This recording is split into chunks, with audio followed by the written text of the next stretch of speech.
या विश्वामध्ये समता, स्वातंत्र्य, बंधुता आणि न्याय हे तत्त्व देणारे तथागत गौतम बुद्ध जिच्या कुशीत या महाराष्ट्राचं नेतृत्व घडलं आणि वाढलं ते या विश्वातलं आदर्श मातृत्व राजमाता राष्ट्रमाता मासाहेब जिजाऊ ज्यांच्यामुळे या महाराष्ट्राच्या मातीला आणि माणसाला की स्वाभिमान आणि अस्मिता मिळाली असे छत्रपती शिवाजी महाराज, छत्रपती संभाजीराजे आम्हा सर्वांना शिक्षणाची दारं खुली करणाऱ्या क्रांतिज्योती सावित्रीबाई फुले आणि महात्मा फुले हे फुले दाम्पत्य, आरक्षणाचा हक्क देणारे राजर्षी शाहू महाराज, 27 वर्ष पांढऱ्या घोंगडीवरती बसून आदर्श राज्यकारभार करणाऱ्या अहिल्याबाई होळकर, बाबासाहेबांना त्यांच्या आयुष्यामध्ये त्यागपूर्ण साथ देणाऱ्या माता रमाई, स्टॅलिनग्राडवरती छत्रपती शिवरायांचा पोवाडा रशियात जाऊन म्हणणारे कॉम्रेड अण्णाभाऊ साठे आणि या सर्वांच्या विचारांना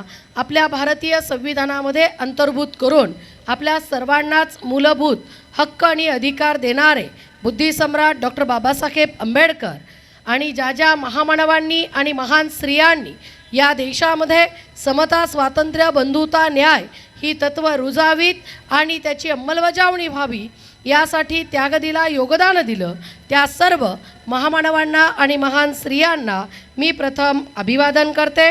आज आपण चंद्रपूरच्या दीक्षाभूमीमध्ये प्रबोधन पर्वाचं आयोजन केलेलं आहे।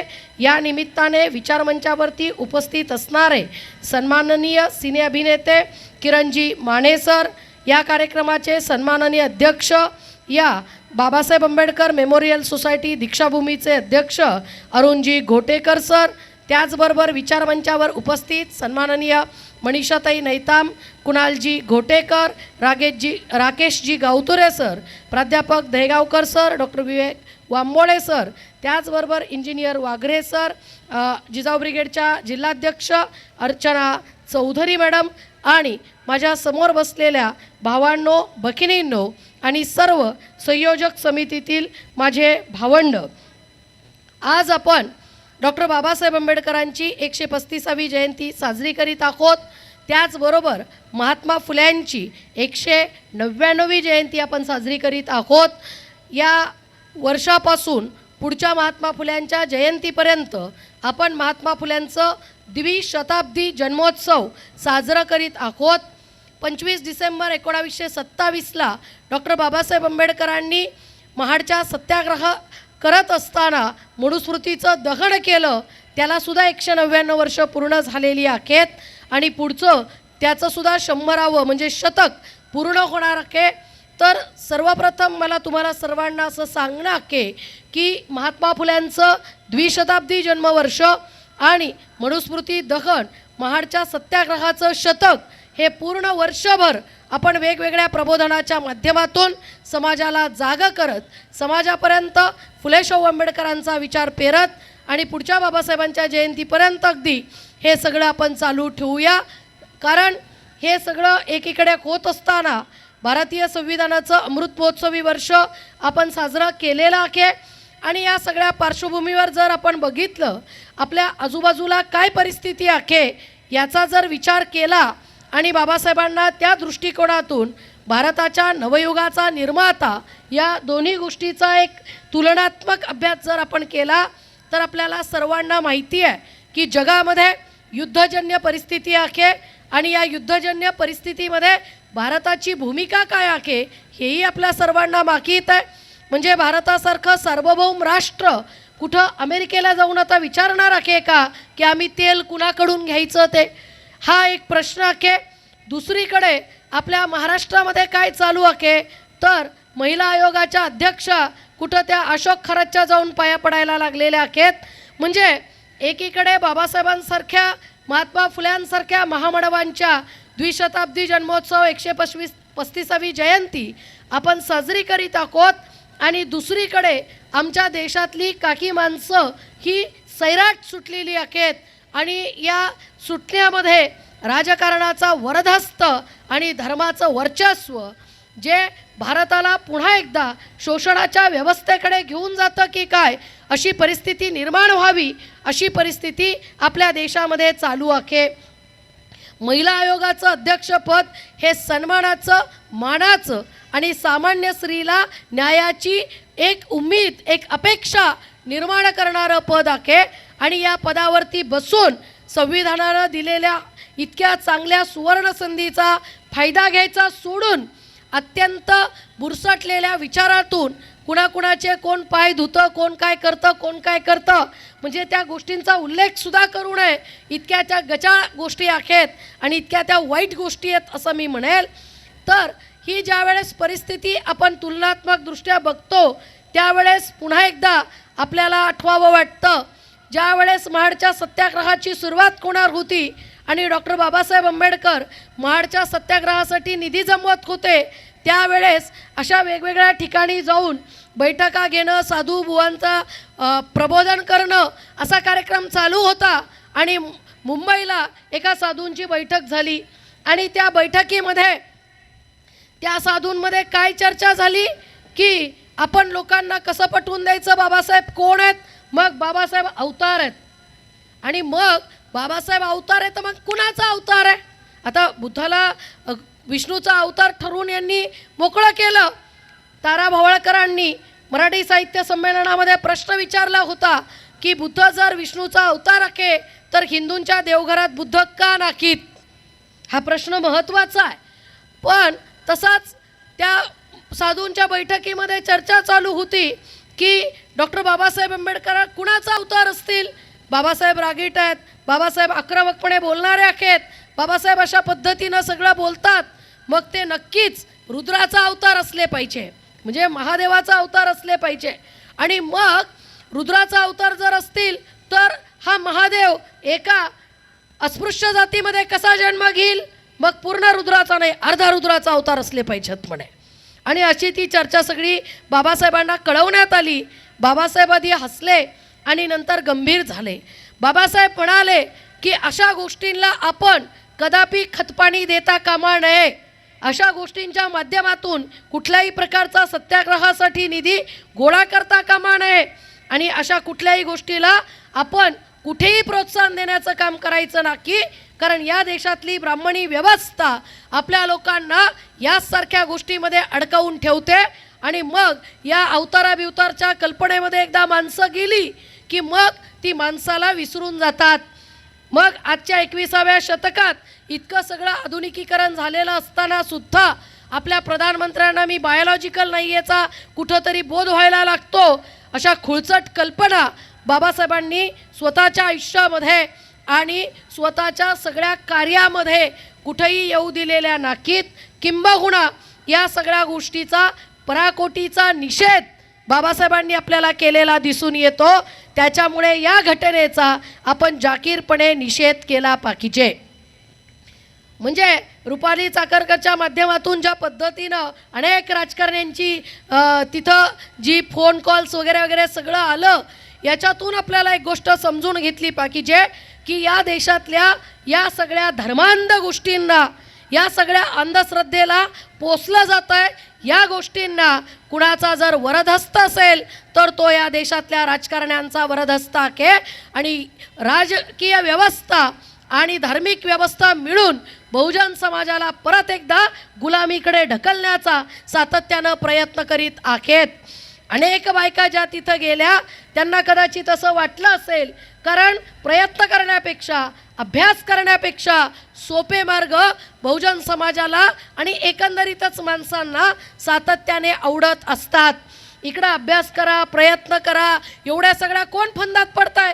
त्यापेक्षा जाऊन नवस बोला, कुणाचे पाय धुवा, कुणाच्या आरत्या करा आणि देवाजवळ हवं ते मागा. मग देव आपल्यावर प्रसन्न होऊन आपल्याला ते देईल. सोपा मार्ग आहे. विवेक गहाण ठेवायचा, विचारशक्ती गहाण ठेवायची आणि हे सगळं चालू द्यायचं. त्यातली त्यात अमिताभ बच्चन सारखा माणूस ज्यावेळेस बालाजीला 10 कोटीची देणगी देतो, चाकूरकर सारखी बाई ज्यावेळेस त्या माणसाच्या जाऊन पाया पडते, त्यावेळेस लोकांमध्ये एक क्रेज तयार होती. आता आपल्या स्टेजवरती किरण माने साहेब आहेत. आपल्याला माहिती आहे ते फिल्म इंडस्ट्रीत काम करतात. आपल्याला त्या क्षेत्राचं एक आकर्षण असतं. आपल्याला त्या क्षेत्रातल्या माणसाविषयी एक आपुलकी असती. हे कसे दिसतात, कसे राहतात, पडद्यावर आपण त्यांना बघतो आणि मग त्यांच्याविषयी एक प्रेम निर्माण झालेलं असतं. या लोकांविषयी सुद्धा तसं प्रेम निर्माण होतं आणि मग सामान्य माणसाला वाटतं की महिला आयोगाच्या अध्यक्ष पाया पडत असेल तर किती भारी येते आणि मग आमच्यासारख्यांनी जायला काय अडचण आहे आणि मग बाकीच्या बाजार भुणग्यांची गर्दी सुरू होत असते.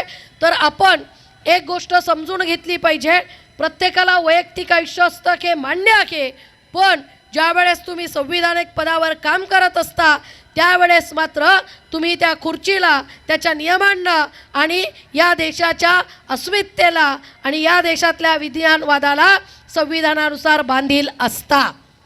त्याच्यामुळे तुम्हाला मोकाट कुठलंही काम करण्याची परवानगी नसते. हे आपण एकदा आपल्या राजकारण्यांना, आपल्या प्रतिनिधींना आपण ठणकावून सांगितलं पाहिजे. कारण त्यांना सुद्धा असं वाटायला लागलेलं आहे की आम्ही कसेही वागलो, काहीही केलं तर लोक आम्हाला मतं देतात. आम्हाला आता गैरसमज वाटायला लागला आहे की आमच्याच मतांनी लोक निवडून येतात, नाही का. ही काही दिवसांनी अंधश्रद्धा ठरते की काय अशी परिस्थिती आहे. कारण EVMच्या वरचा जो विश्वासार्हता आहे ती आता कमी होत चाललेली आहे. आम्हाला वाटतं आम्ही मत दिलं आणि मशीन दुसरंच काहीतरी करून टाकतं, अशी ही भारताच्या लोकशाहीची सध्या अवस्था आहे. आणि या पार्श्वभूमीवर ज्या वेळेस आम्ही डॉक्टर बाबासाहेब आंबेडकरांकडे बघतो, 25 डिसेंबरला बाबासाहेबांनी मनुस्मृतीचं वाचून दहन केलं, हे सर्व सुरूत आहे. कुणी उपटसुंबाने येऊन आम्हाला सांगायची गरज नाही की ती वाचलीच नाही, नाही तर मग जाळलीच नसती. काहीतरी बरळायचं, कोण राहुल सोलापूरकर येतो, कोण पोंक्षे येतो आणि काही सांगतात, मग ते बघतात खडे टाकून बहुजन समाज जागा आहे का, झोपलाय का, किती झोपलाय, काय प्रतिक्रिया येते आणि मग माफी मागायची आणि मोकाट सुटायचं. बोललेली चर्चा होऊन जाते, कुठंतरी बदनामी करायची करून जातात आणि मग राज्यपाल असो, भगतसिंग कोश्यारीसारखा अगदी तुच्छतेनं हसत सावित्रीबाई आणि महात्मा फुलेंवर बोलायचं, अगदी हलक्यात छत्रपती शिवाजी महाराजांच्या बद्दल बोलायचं आणि मग माफ्या मागून मोकळं व्हायचं, हा यांचा धंदा आहे. या पार्श्वभूमीवरती डॉक्टर बाबासाहेब आंबेडकरांसारखा विवेकशील, तत्वनिष्ठ आणि तत्वांसाठी राजीनामा देणारे राजकारणी आपल्याला लोकांसमोर मांडावे लागणार आहेत.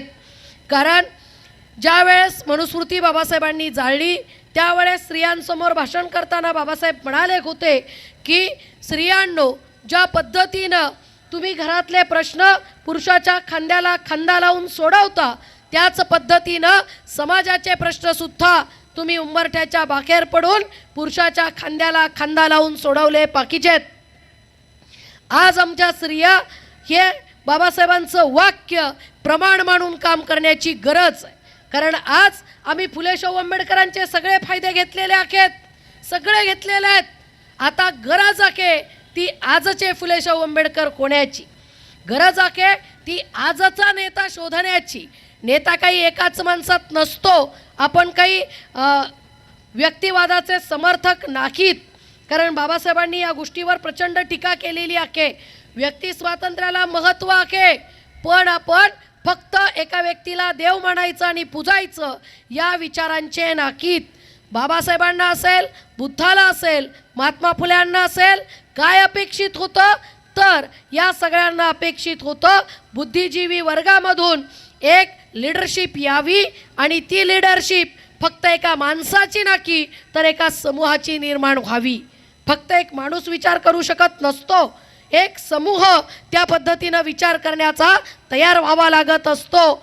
म्हणून बाबासाहेबांनी स्त्रियांना हे सांगितलं होतं की तुम्ही समाजाचं नेतृत्व करायला बाहेर पडा, पुरुषाच्या मैत्रिणी व्हा. गुलाम व्हा नाही सांगितलं, दासी व्हा नाही सांगितलं, त्यांचे पाय धुवा नाही सांगितलं आणि वाटेल ते कृत्य करा तर अजिबात नाही सांगितलं. सांगितलं काय की समाजामध्ये जाऊन पुरुषाच्या खांद्याला खांदा लावून चळवळीचं नेतृत्व करा, समाजाचे प्रश्न सोडवा आणि समाजाचे प्रश्न सोडवण्यासाठी स्वतःचं योगदान द्या. कारण बाबासाहेब स्त्रियांना म्हणतात की आम्हाला सन्मानाची वागणूक का मिळत नाही, कारण आम्ही अस्पृश्य स्त्रीच्या पोटी जन्माला आलो म्हणून आम्हाला सन्मानाची वागणूक मिळत नाही. आम्ही जर ब्राह्मण स्त्रीच्या पोटी जन्माला आलो असतो तर आम्हाला सन्मानाने वागवलं गेलं असतं, अधिकाराची पदं मिळाली असती, समानतेनं आम्ही समाजामध्ये प्रस्थापित होऊ शकलो असतो, पण आम्हाला हे मिळालं नाही, कारण आम्ही तुमच्या पोटी जन्माला आलो. म्हणून काय करा, एकतर मुलं जन्माला घालू नका. हे शक्य आहे काय? नाही. मग काय करा, ज्या मुलांना जन्माला घातलंय त्या मुलांना सन्मानाने जगता यावं, सन्मानाने नोकऱ्याच्या पदावरती विराजमान होता यावं, यासाठी तुम्ही तशी समता आणि तशी व्यवस्था निर्माण करण्यासाठी प्रयत्न करा. मग आजच्या शिकल्या सवरलेला वर्ग, किमान स्त्रियांचा, हे सगळे प्रयत्न करताना दिसत आहे काय, हा एक महत्त्वाचा मुद्दा आहे. की प्रत्येक ठिकाणी 2-4 स्त्रिया आपल्याला दिसतात, बाकीच्या स्त्रिया फेसबुक, इंस्टाग्राम, व्हॉट्सॲपवरती सेल्फी काढण्यात, पाठवण्यात आणि कमेंट्स देण्यात बिझी आहेत का, की अशोक खराताच्या भक्त झाल्या आहेत? म्हणजे मी नेहमी म्हणते की खायचं फुले शाहू आंबेडकरांचं आणि गायचं रामदास राम रहीम खराताचं. हा दुटप्पी धंदा एकदा आम्ही सोडून दिला पाहिजे. सगळ्यात पहिल्यांदा चळवळीमध्ये काम करणाऱ्या माणसांनी स्वतःचा डुप्लिकेट मुखवटा काढून फेकला पाहिजे. मी फुले शाहू आंबेडकरांची, छत्रपती शिवरायांच्या विचारांची आहे, तर मी त्याच विचारानं जगणं, वागणं आणि माझं त्या पद्धतीनं वागणं अपेक्षित आहे. उगीच मी एकदा सनातन्यांकडे गेले की मी त्यांची असते, मी एकदा पुरोगाम्यांकडे गेले की त्यांची असते, मी अजून कम्युनिस्टांकडे गेले की त्यांची असते. डाव्या चळवळीतली मैत्री एक वेळेस ठीक आहे, पण तुम्ही डायरेक्ट कसं प्रतिगाम्यांकडे जाऊन म्हणू शकता की आम्ही तिकडचे पण आहोत आणि इकडचे पण आहोत? हा दुटप्पी धंदा एकदा सगळ्यात पहिल्यांदा आम्हाला स्पष्टपणे नाकारावा लागणार आहे. जो बाबासाहेबांनी स्पष्टपणे नाकारला, त्यांनी स्पष्टपणे या देशामध्ये मोठमोठे नेते समोर असताना सुद्धा, सगळं जनमत त्या नेत्यांच्या बाजूला असताना सुद्धा स्वतःचं वेगळं अस्तित्व, स्वतःचा वेगळा विचार आणि स्वतःचा वेगळी पार्टी, पुस्तकं, त्या पद्धतीची सगळी रचना मांडली. म्हणजे मनुस्मृतीचं दहन करत असताना एका शोषणवादी व्यवस्थेला नकार बाबासाहेबांनी दिला, तर दुसरीकडे कोणत्याही क्रांतिकारकाचं काम असतं की ज्या वेळेस तुम्ही समाजातली शोषण व्यवस्था किंवा कुठलंही मूल्य नाकारत असता, त्यावेळेस तुम्हाला प्रतिमूल्य त्या ठिकाणी द्यावं लागत असतं.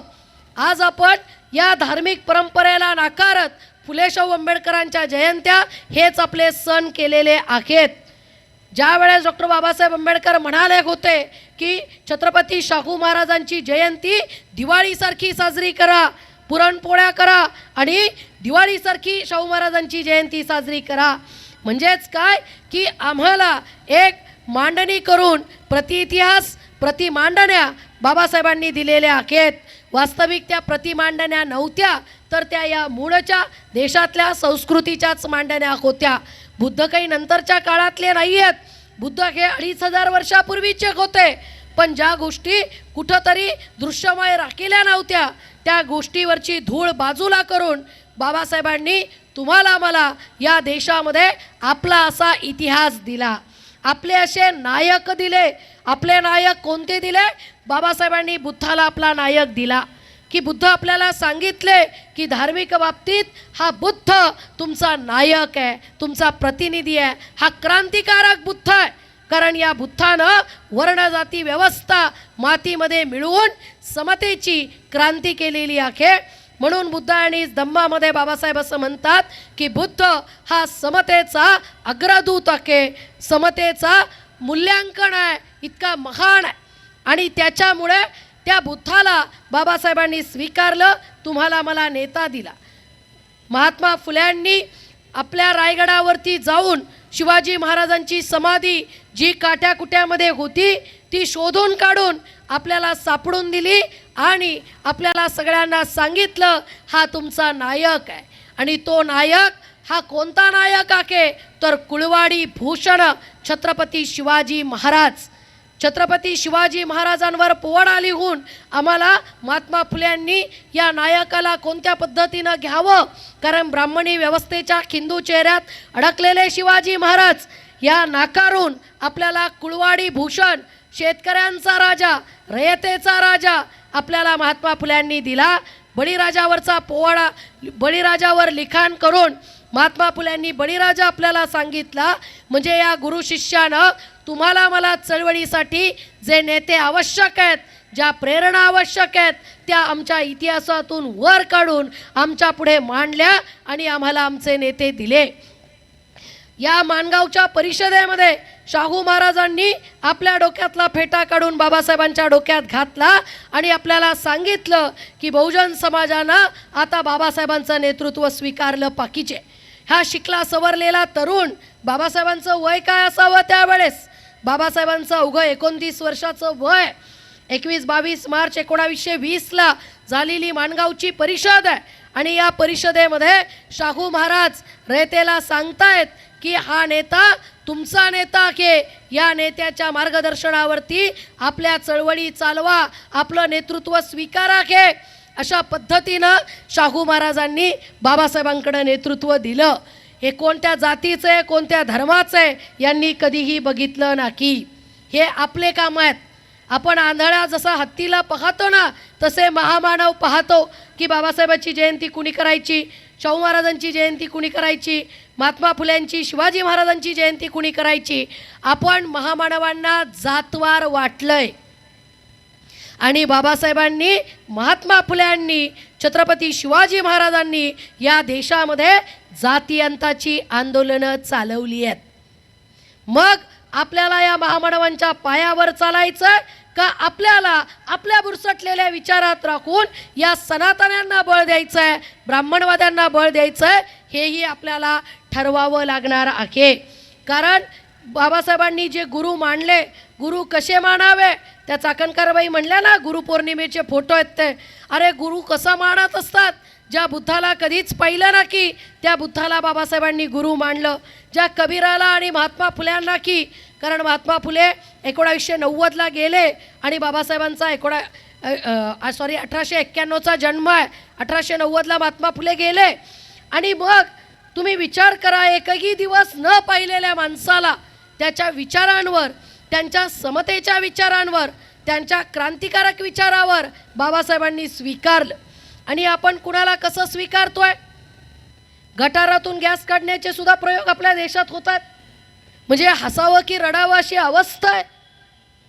आपल्या देशात काही व्हायला लागलंय. ज्या वेळेस मणिपूरच्या स्त्रियांची धिंड निघते त्यावेळेस लाज वाटते आम्हाला की हे भारतात व्हावं.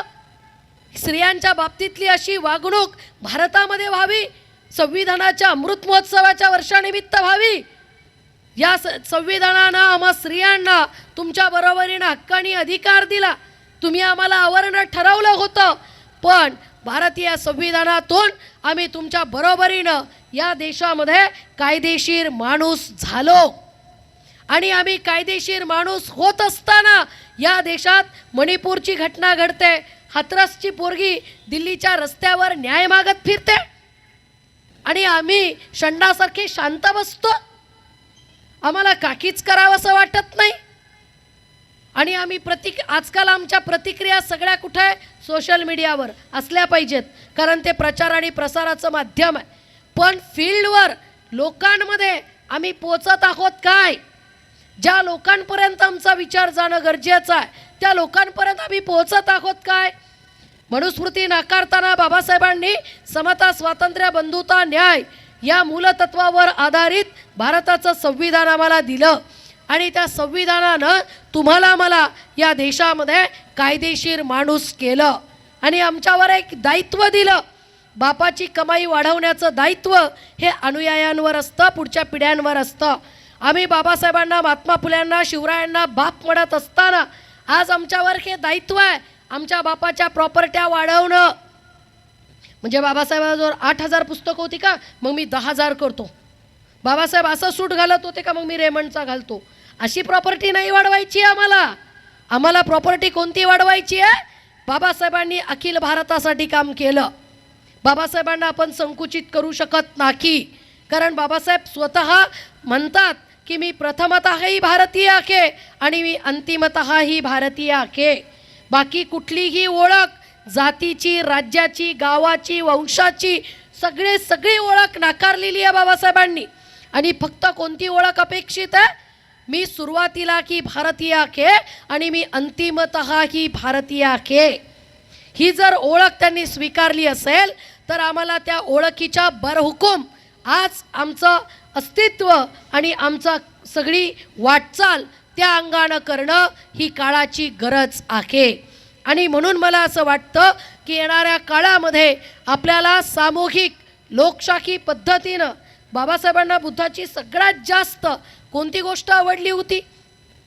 बाबासाहेबांना बुद्धाची सगळ्यात जास्त आवडलेली गोष्ट म्हणजे शेवटच्या श्वासापर्यंत बुद्ध लोकशाहीवादी होते, बुद्ध व्यक्ती स्वातंत्र्याला मानणारे होते, बुद्ध समता, स्वातंत्र्य, बंधुता, न्याय या तत्वांच्या मूल्यावर जगणारे आणि त्याचा प्रचार आणि प्रसार करणारे होते. आणि म्हणून बाबासाहेबांना बुद्धाची प्रेरणा प्रचंड क्रांतिकारक वाटली. धम्माचा नीतिमान मार्ग असेल आणि 18 पगड जातीतल्या खालच्या जातीतल्या वर्णातल्या माणसाला दीक्षा देऊन त्याला बुद्धाच्या भिक्खू संघामध्ये सामील करून घेणं बुद्धानं आणि सामान्य माणसातून बुद्धिजीवी वर्ग निर्माण करण्याचं काम भिक्खू संघाच्या माध्यमातून बुद्धानं जे केलं आणि भिक्षू आणि भिक्षुणीच्या माध्यमातून फुल टाईम क्रांतीसाठी काम करणाऱ्या लोकांना बुद्धानं ज्या पद्धतीनं तयार केलं ती गोष्ट बाबासाहेबांना आकर्षित करणारी होती. आणि म्हणून बाबासाहेब असं म्हणतात की ज्यावेळेस लोक मला म्हणतात की भारतीय संविधानातली समता, स्वातंत्र्य, बंधुता, न्याय ही तत्व तुम्ही फ्रेंच राज्यक्रांतीकडून घेतली आहेत, त्यावेळेस मला सांगावं वाटतं की मला फ्रेंचांकडे जाण्याची गरज नाही, मला की तत्व बुद्धापासून मिळालेली आहेत. त्याच्यासाठी मला परदेशात जाण्याची अजिबात गरज नाही. आणि बुद्धाचा हा क्रांतिकारक संघ जो सामान्य माणसाला उपदेश करत होता, नीतिमानतेकडे नेत होता, तो लोकांमध्ये जागृतीचं काम करत होता. बाबासाहेबांना अपेक्षित आहे शिकल्या सवरलेल्या माणसाने सुद्धा भिक्षू संघासारखं समाजाला प्रबोधित करण्याचं काम करावं. कारण ॲनिलेशन ऑफ कास्टच्या सुरुवातीलाच बाबासाहेब असं म्हणतात की राजसत्ता आकाशातून टपकत नसते, राजसत्ता ही कुठंही अचानक येत नसते, ती प्रबोधनाचा परिणाम असते. 100 वर्ष RSSनं काम केल्यानंतर त्यांचा प्रधानमंत्री आमच्या डोक्यावर बसवलाय. बाबासाहेब असं म्हणतात की बुद्धाच्या आणि भिक्षू संघाच्या माध्यमातून जे भारतामध्ये प्रबोधन झालं त्याच्या जीवावरती मौर्यांचं साम्राज्य या देशामध्ये स्थिरावलं. वारकरी संप्रदायानं अनेक संतांनी, नामदेवापासून तुकारामांपर्यंतच्या चोखामेळा, बहिणाबाई या सगळ्या संतांनी जे महाराष्ट्रामध्ये प्रबोधन केलं त्या प्रबोधनाच्या जीवावरती, त्या प्रबोधनाच्या ऐक्यावरती छत्रपती शिवाजी महाराजांचं सिंहासन स्थिरावलं. जे सिंहासन विद्रोही होतं, जाती व्यवस्थेला नाकारत समतेच्या दिशेचं होतं. आणि म्हणून बाबासाहेब म्हणतात की प्रबोधनानंच राज्याची निर्मिती करता येते, राज्य स्थिरावता येतात. आणि फुले शाहू आंबेडकरांच्या प्रबोधनानं आपल्याला भारतीय संविधान मिळालं. ही संविधानाची कायदेशीर राजकीय लोकशाहीची क्रांती आमच्या देशामध्ये अस्तित्वात आली. बाबासाहेबांच्या अथक प्रयत्नानं ती आणली. ती क्रांती आज आम्ही सगळे फायदे घेऊन आजपर्यंत जिवंत आहे, यशस्वी आहे. प्रश्न असा आहे की याच्या पुढे काय, किंवा आजच्या घडीला भारताच्या संविधानाचं इम्प्लिमेंटेशन किती प्रमाणात होत आहे. बाबासाहेब निश्चितच नवयुगाचे निर्माते आहेत. कारण या देशामध्ये गळ्यात मडकं आणि झाडू पाठीला लटकवणाऱ्या लोकांना बाबासाहेबांनी पेनाची ताकद दिली. आणि आज सगळ्यात मोठा मध्यमवर्ग, बुद्धिजीवी वर्ग म्हणून हा वर्ग सन्मानाने प्रतिष्ठित आहे. बाबासाहेबांची क्रांती आहे. या देशामध्ये एक स्त्री राष्ट्रपतीच्या पदावर विराजमान होते. आता ही वेगळी गोष्ट आहे की राम मंदिराच्या उद्घाटनात त्यांना बोलवलं जात नाही. विधवा आहेत, आदिवासी आहेत एक वेळेस मान्य होतं, पण विधवा होत्या म्हणून राम मंदिराच्या उद्घाटनाला बोलवलं नाही. म्हणजे भारतीय संविधान कोणता अधिकार देतं? राष्ट्रपती होण्याचा अधिकार देतं.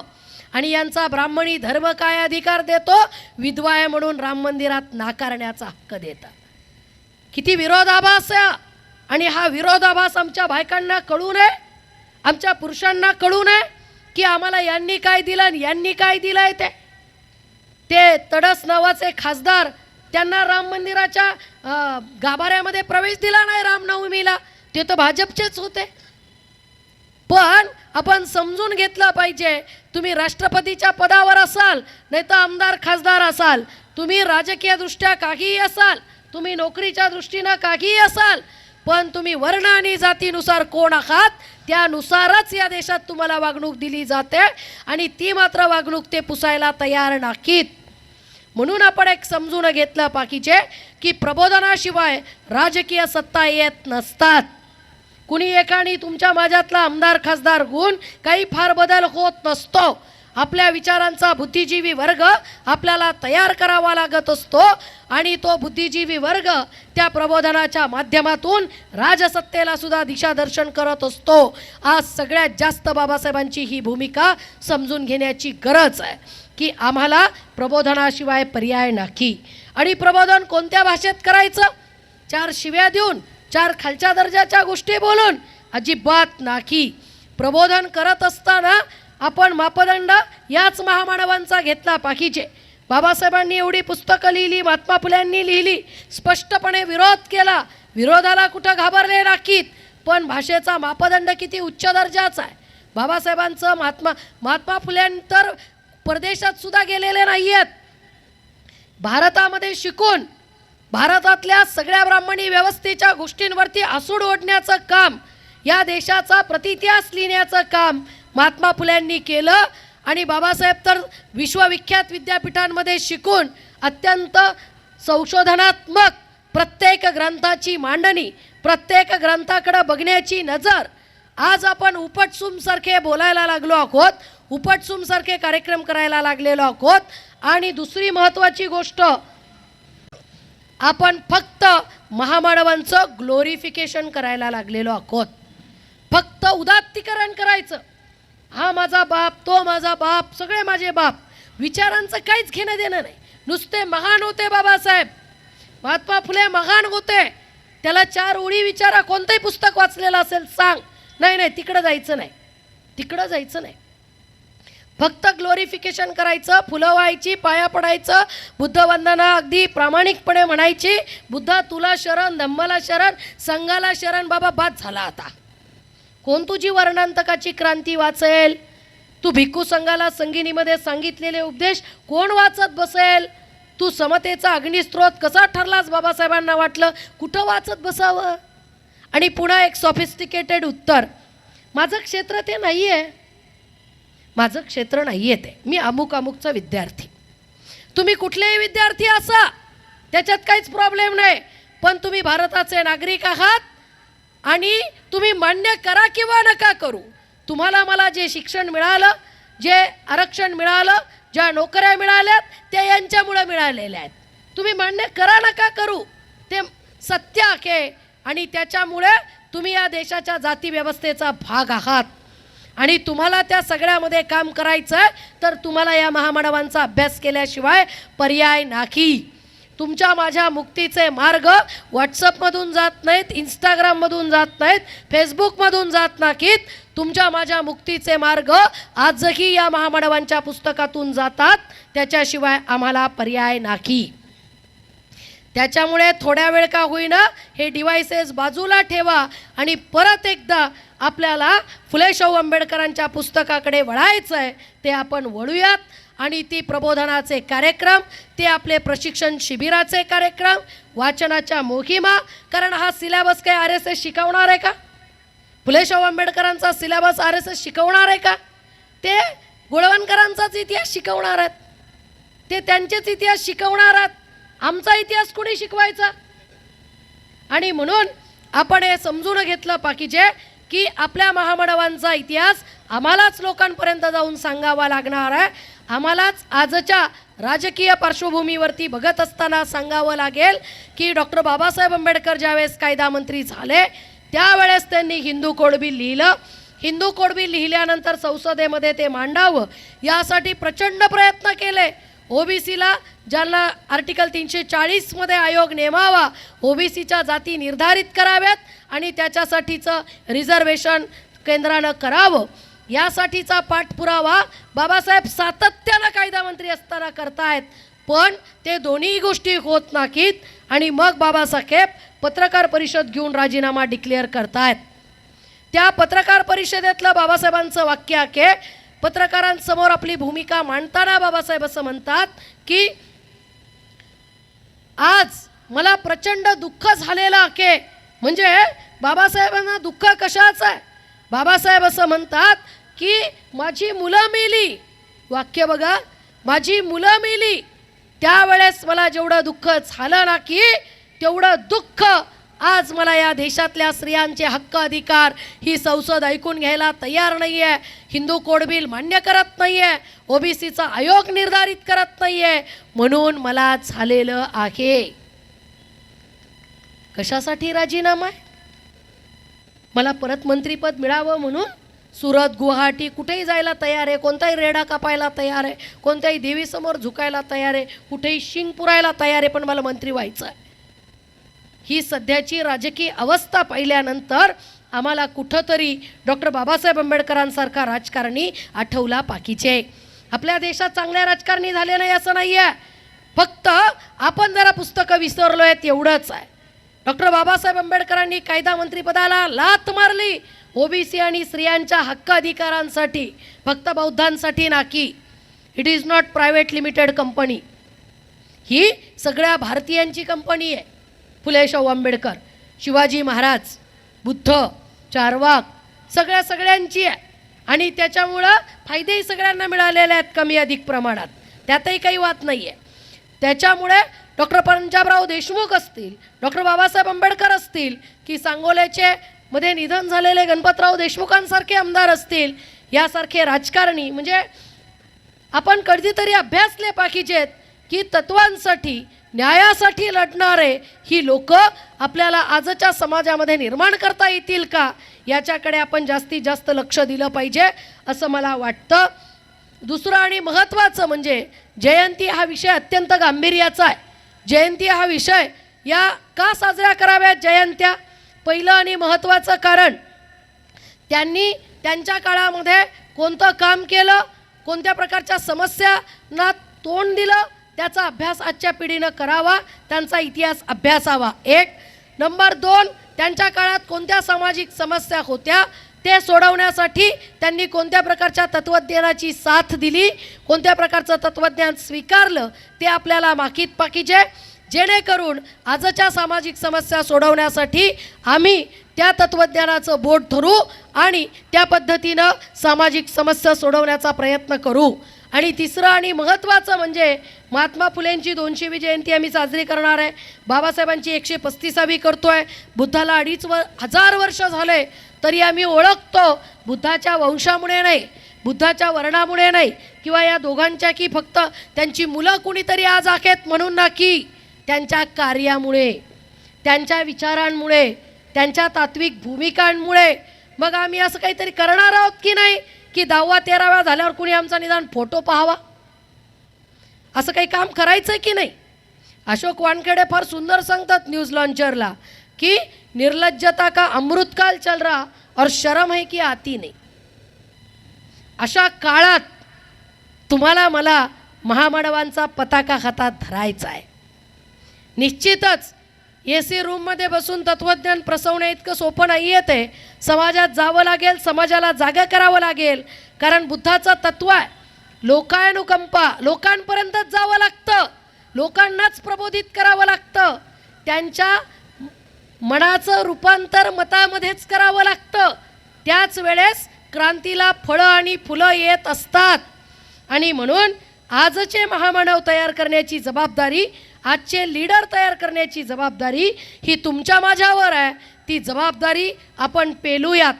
स्त्रियांना मला सांगायचं आहे की सगळ्या ठिकाणी आम्ही स्त्रिया स्त्रिया म्हणून पुढे जात असतो. आम्ही 50% आहोत लोकसंख्येच्या. बाबासाहेबांनी आम्हाला घराबाहेर पडून काम करायचं सांगितलंय आणि आम्ही मतांमध्ये सुद्धा 50% आहोत. म्हणजे टोटल मतांची जी संख्या असेल डिवायडेड बाय 2 आम्ही स्त्रिया आहोत. लाडक्या बहिणी झालं 7,000 रुपये मिळाले की चालल्या कुठं बी. दिवाळीला 7,000 रुपये अकाउंटला आले, वेळा झाल्या बायका आमच्या. आणि मग चालल्या कुठं पण. तर या स्त्रियांना आपल्याला सांगावं लागेल, तुमच्या मुक्तीचा मार्ग खराताच्या पाया पडून होत नसतो, आसाराम बापूच्या आश्रमातून जात नसतो, तो इकडून जातो महात्मा फुलेंच्या शाळेतून, भारताच्या संविधानातून. आणि म्हणून ते आपल्याला प्रबोधन स्त्रियांमध्ये सगळ्यात जास्त करण्याची गरज आहे. अर्थात पुरुषांना गरज नाही असं नाही आहे. आम्ही फार छान म्हणतो, तू जिजाऊ हो, तू सावित्री हो, तू अहिल्या हो. अरे पण शहाजीराजे कुणीतरी व्हा ना, कुणीतरी ज्योतिराव फुले व्हा, कुणीतरी मल्हारराव होळकर व्हा, तेव्हा या बायका कुठंतरी जिजाऊ सावित्री अहिल्या होतील, नाही का? आम्ही सगळ्या दुनियेला स्वातंत्र्य द्यायला तयार असतो, पण बायकोला स्वातंत्र्य द्यायला तयार नसतो. म्हणजे बहिणीला स्वातंत्र्य असावं, स्त्री पुरुष इथं पण सारखे असावं, इकडं पुरुष इकडं स्त्रिया सारख्या सगळीकडं. पण बायकोचा प्रश्न आला की मग मात्र आम्ही मनुस्मृतीचे पाईक असतो. घराच्या उंबरठ्याच्या आत मनुस्मृती आणि उंबरठ्याच्या बाहेर संविधान, हे जे द्वंद्व आहे ते द्वंद्व आम्हाला संपावं लागणार आहे. मनुस्मृती बाबासाहेबांनी जाळली, पण आमच्या डोक्यातली पूर्ण जळालेली नाही आहे, ती जरा पूर्ण जाळूयात आणि त्या ठिकाणी संविधानाचं सॉफ्टवेअर जरा मारूयात. मग काय होईल? मग आमचे मेंदू जरा संविधानानुसार चालतील आणि स्त्रियांची समानता फक्त स्टेजपुरती न राहता ती किचनपासून तर कॅबिनेटपर्यंत राहिली पाहिजे. कुठून? किचनपासून तर कॅबिनेटपर्यंत. तू भांडे घास, तू धुणं धु, तू पोळ्या बी कर आणि तू सगळे नातेवाईक बी सांभाळ, मी मात्र तुला स्वातंत्र्य दिलं सगळ्या जगाला सांगतो. असा दुटप्पी भूमिका आता पुरुषांनी घेऊ नयेत. आणि आम्हाला जर सावित्रीबाई फुलेंसारखी शिक्षिका आणि क्रांतीची ज्योत हवी असेल तर आम्हाला की ज्योतिरावांसारखं वागावं लागेल. स्त्री पुरुष समानतेचा हा आदर्श आम्हाला समाजामध्ये रुजवावा लागेल. आणि तरच येणाऱ्या काळामध्ये आम्ही असे नेतृत्व निर्माण करू शकू. आणि आम्हाला मिळालेल्या ज्ञानाचा, कारण आजचं शस्त्र ज्ञान आहे, आम्हाला मिळालेल्या ज्ञानाचा वापर आम्ही या सगळ्या चळवळीसाठी करूयात. हे पूर्ण वर्ष चौदार तळ्याचा सत्याग्रह हा पायी घोडवर पाण्यासाठीचा नाही आहे, ही सामाजिक समतेची नांदी आहे. त्या ठिकाणचा प्रत्येक माणूस, प्रशासन सगळे विरोध करत असताना बाबासाहेबांचा अट्टाहास, स्वतःच्या मुद्द्यावर ठाम राहणं आणि त्या ठिकाणी जाऊन सत्याग्रह करणं आणि त्या सत्याग्रहाला न भूतो न भविष्यती यश येणं, ही प्रचंड मोठी क्रांतिकारक घटना आहे. ज्यावेळेस आजकी जातीवरून अनेक ठिकाणी उपेक्षित ठेवलं जातं, स्त्रियांना अनेक मंदिरात नाकारलं जातं, त्यावेळेस पुन्हा या सामाजिक न्यायाच्या तत्वाची आठवण आपल्याला झाली पाहिजे. पठ्ठे बापूरावांसारखा माणूस बाबासाहेबांकडे गेला आणि मदत मी देतो म्हणाले. बाबासाहेब म्हणाले, मला तुमच्या मदतीची गरज नाही. ते निघून गेल्यावर बाबासाहेबांचे अनुयायी म्हणाले की बाबासाहेब एवढी चांगली संधी का नाकारलीत, आपल्याला मदत मिळत होती. त्यावेळेस बाबासाहेब ज्या प्रचंड कोपानं चिडले आणि म्हणाले की आमच्याच बायांना स्टेजवर नाचून आम्हाला मदत करणारा हा कोण? आमच्या स्त्रियांच्या जीवावर पैसा कमावतो. म्हणजे स्त्रियांची या प्रकारची मानहानी, या प्रकारचा स्टेटस बाबासाहेबांना कधीही नको होतं. तर स्त्रियांना पुरुषांच्या बरोबरीनं समान पाहणारं स्टेटस बाबासाहेबांना हवं होतं. म्हणून महात्मा फुलेंचं सावित्रीबाईंना शिकवणं, या देशातली पहिली स्त्री शिक्षिका घडवणं आणि या देशातल्या जातीच्या विरोधामध्ये भूमिका घेणं, या गोष्टी महात्मा फुलेंच्या बाबासाहेबांना प्रचंड आकर्षित करणाऱ्या होत्या. सत्यशोधक समाजाची विवाह पद्धती, आंतरजाती विवाह, विधवांसाठी घेतलेली भूमिका. आणि म्हणून मला आजही असं वाटतं की आपण पुन्हा एकदा या सगळ्या माध्यमातून प्रबोधनाचं पर्व चालू ठेवूया. महात्मा फुलेंच्या आणि बाबासाहेबांच्या जयंतीच्या तुम्हा सर्वांना मी खूप खूप शुभेच्छा देते. या शुभेच्छासह आपण एक ठरवूया की आपल्याला हे काम थांबवायचं नाही आहे. हे एक घटना आहे. मला फार आनंद आहे की आज किरणजी माने सर आपल्या विचारमंचावरती आहेत. ते ज्या क्षेत्रात आहेत त्या क्षेत्रामध्ये प्रभुत्व कुणाचं आहे हे आपल्या सगळ्यांना माहिती आहे, कारण मालिका चित्रपट संपला की सगळी नावे येतात आणि मग आपण नावे वाचत बसतो आणि मग त्या चित्रपट मालिकेत आत्ता कुठं शेतकरी बैल बिलं यायला लागले, नाही तर पाटील सदा न कदा अन्याय करणारा आणि कांबळे बिंबळे तर औषधालाही सापडत नाहीत तिथं, आदिवासी फक्त विचित्र ड्रेस घालून नाचायला, अशी सगळी अवस्था यांच्या क्षेत्रात आपली आहे. आणि त्या क्षेत्रात आज आपली माणसं आहेत आणि ती माणसं आपल्या विचारांचं बोलत आहेत. त्यांचा मानेश शो आपण आवर्जून लावला पाहिजे आणि पाहिला पाहिजे की खरा इतिहास, खरा आपला इतिहास काय हे त्यातून आपल्याला कळतं. तर ते आपल्या विचारमंचावरती आहेत. त्याच्यामुळे मी आपला अधिक वेळ घेणार नाही. आदरणीय मिलिंद भाऊ भगत, त्यांचे सर्व सहकारी, सर्व संयोजन समितीनं मला या ठिकाणी निमंत्रित केलं, आपल्याशी संवाद साधण्याची संधी दिली, त्याबद्दल सर्व संयोजकांची मी मनापासून आभारी आहे.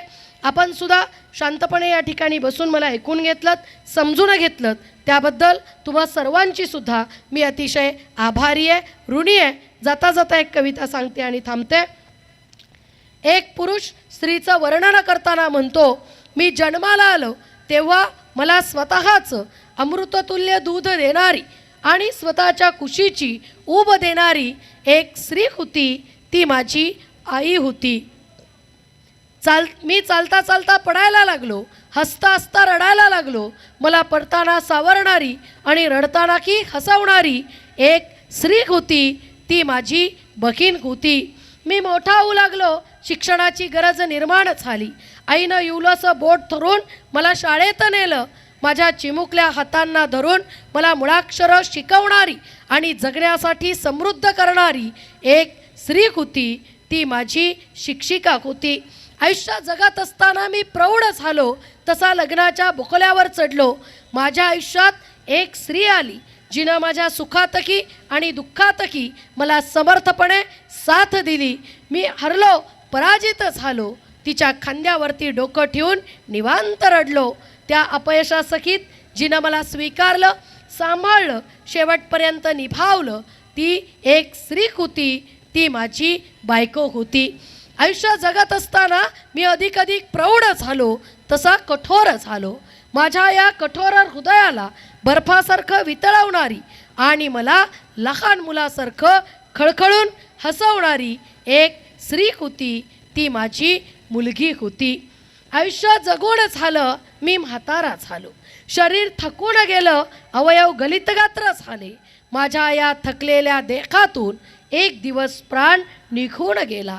माझ्या या निष्प्राण देहाला जिनं स्वतःच्या कवेत घेतलं आणि मला कायमचं चिरशांत केलं, ती एक स्त्री होती, ती माझी मातृभूमी होती, ती माझी मातृभूमी होती. धन्यवाद. जय जिजाऊ, जय शिवराय, जय भीम.